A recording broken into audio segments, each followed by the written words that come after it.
ಸಾಧು ಸಾಮ್ರಾಜ್ಯಕ್ಕೆ ಸುರಾಗ ಚಕ್ರವರ್ತಿ.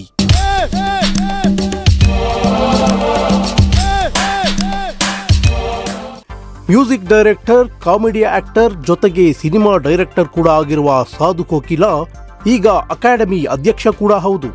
ಸಾಧು ಅಧ್ಯಕ್ಷತೆಯಲ್ಲಿ ಬೆಂಗಳೂರು ಅಂತಾರಾಷ್ಟ್ರೀಯ ಚಲನಚಿತ್ರೋತ್ಸವ ಅಮೋಘವಾಗಿ ಮುಕ್ತಾಯಗೊಂಡಿದೆ.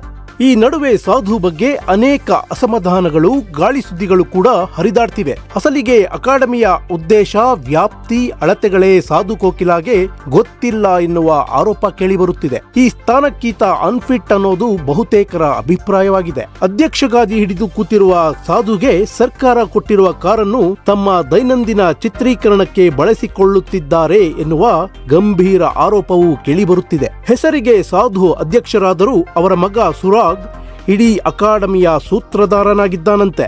ಏನೇ ಕೆಲಸಗಳಾಗಬೇಕು ಅಂದ್ರೂ ಮರಿ ಸಾಧು ಅಪ್ಪಣೆ ತೆಗೆದುಕೊಳ್ಳಬೇಕಂತೆ. ಸಿನಿಮಾ ರಂಗದಲ್ಲಿ ಸನ್ ಸ್ಟ್ರೋಕ್ ಅನ್ನೋದು ಹೊಸದೇನೂ ಅಲ್ಲ.